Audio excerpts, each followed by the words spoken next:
Üstün Maqamayev adına Azərbaycan Dövlət Akademik Filarmoniyasının tabeliyində fəaliyyət göstərən Qara Qarayev adına Azərbaycan Dövlət Kamera Orkestrına yeni direktor təyinatı olub.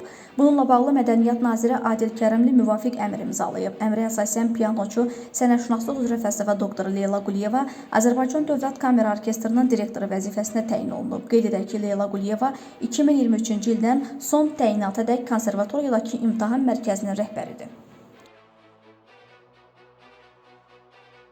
Mayın 13-də Kürdəmir rayonunda cərrahi əməliyyat edilmiş qadın vəfat edib. 1987-ci il təvəllüdlü Pərvanə Əli qızı Abdullayeva mayın 12-sində Kürdəmir rayon mərkəzi xəstəxanasında apendizit əməliyyatı olub. Lakin bir gün sonra qadın xəstəxanada vəfat edib.